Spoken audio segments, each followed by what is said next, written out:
আসসালামু আলাইকুম বন্ধুরা, তোমরা সবাই কেমন আছো? আশা করি ভালো আছো। তোমাদের সাথে নতুন একটি ভিডিও শেয়ার করতে চলে আসলাম।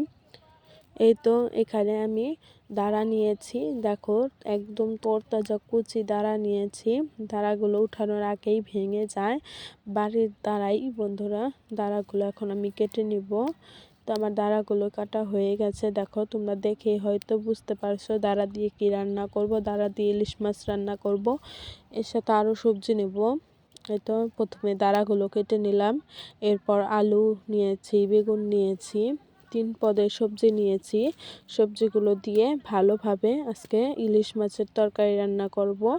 এই তো এখন আমি মাছগুলো দেখো বন্ধুরা, কত সুন্দর ও তরতাজা ছিল ইলিশ মাছগুলো।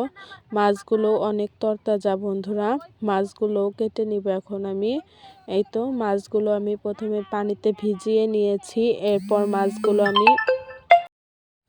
মাছগুলো এখন আমি ভালো করে কেটে নেব বন্ধুরা। দেখো মাছগুলো প্রথমে পানিতে ভিজিয়ে রেখেছি। এই তো মাছগুলো এখন কেটে নিয়েছি। মাছগুলো কেটে লবণ দিয়ে রাখবো প্রায় 10 মিনিটের মতো। মাছগুলো আমি লবণ দিয়ে রাখবো বন্ধুরা। দেখো ইলিশ মাছ যেহেতু লবণ দিয়ে রাখলে মনে হয় ইলিশ মাছের টেস্টটা যেন আরও বেড়ে যায়। এই তো এখন আমি মাছগুলো লবণ মাখিয়ে নিয়েছি, এরপর একটা কড়াই দিয়ে দিয়েছি। কড়াইতে সরিষার তেল দিয়ে দিলাম। সরিষার তেলটা গরম হয়ে গেলে পেঁয়াজ কুচি দিয়ে দিব। তো তেলটা গরম হয়ে গেছে, এখন আমি পেঁয়াজ কুচি দিয়ে দিলাম। পেঁয়াজ কুচিটা আমি এখন ভাজা ভাজা করে নিচ্ছি বন্ধুরা, বাদামি কালার করে নিব পেঁয়াজ কুচিটা। দেখো সরিষার তেল দিয়েও তরকারি রান্না করে খেয়ে দেখো, টেস্টটা যেন আরও বেড়ে যায়। যেমন ইলিশ মাছের টেস্টটা যেন আরও বেড়ে যায় সরিষার তেল দিয়ে রান্না করলে। এই তো আমার পেঁয়াজটা ভাজা ভাজা হয়ে গেছে, বাদামি কালার চলে আসছে। এখন আমি সামান্য আদা ও রসুন বাটা দেবো, যেহেতু ইলিশ মাছ বেশি দেবো না, একদম সীমিত দিব। একবারে সীমিত দিয়ে সেরে তেলের উপরে দিয়েই তেলের উপর থেকে ভাজা ভাজা করে নিচ্ছি বন্ধুরা। দেখো তোমরা দেখেই হয়তো ঠিক পাচ্ছ।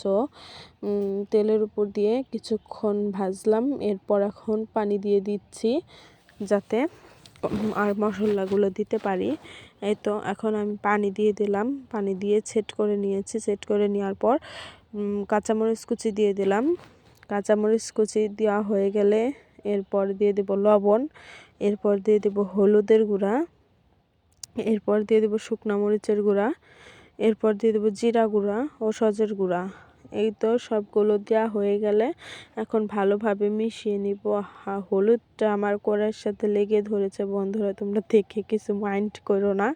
এই তো এখানে আমি ভালো করে মশলাটা কষিয়ে নিচ্ছি। দেখো অনেক সুন্দর হয়েছে মশলা কষানোটা, মাশাল্লাহ। তোমরা মাশাল্লাহ বলে যেও। এই তো এখানে আমি মশলাটা কষানো হয়ে গেলে এখন সবজিটা দিয়ে দিব। দেখো অনেক সুন্দর হয়েছে মশলা কষানোটা। এই তো এখন আমি দাঁড়া আলু ও বেগুনগুলো দিয়ে দিলাম। এই তো আলু ও বেগুনগুলো দিয়ে ভালোভাবে কষিয়ে নিব। আমার কণ্ঠ শুনে হয়তো তোমরা বুঝতে পারছো আমার প্রচুর পরিমাপে ঠান্ডা লেগেছে বন্ধুরা। এই তো এখানে আমি ভালো করে দাঁড়া ও বেগুন ও আলুগুলো কষিয়ে নিচ্ছি। আলুগুলো এমনিই কষিয়েছি, তারপরে সীমিত পানি দিয়ে দিয়েছিলাম। পানি দিয়ে আবারও কষিয়ে নিচ্ছি এভাবে। এই তো পানি দিব এখন বন্ধুরা। এই তো সীমিত পানি দিলাম, পানি দিয়ে সেটা কষিয়ে নিব। দেখো পানি দেওয়ার পর বলক আসছে, ভালো করে কষিয়ে নিচ্ছি দাঁড়াগুলো। এই তো আমার সবজিগুলো কষানো হয়ে গেছে। দেখো দাঁড়াটা অনেক সুন্দর হয়েছে মাশাল্লাহ। এরপর এখন আমি মাছগুলো দিয়ে দিব। বেশি দেরি করব না, মাছগুলো এইতেই কষানো হয়ে যাবে। মাছ যেহেতু ইলিশ মাছ, বেশি সময় ধরে কষাতে হবে না বন্ধুরা। এই তো এখন আমি মাছগুলো দিয়ে দিলাম। মাছগুলো দিয়ে এখন ভালোভাবে এপিট ওপিট করে নাড়াচাড়া দিয়ে নিচ্ছি বন্ধুরা।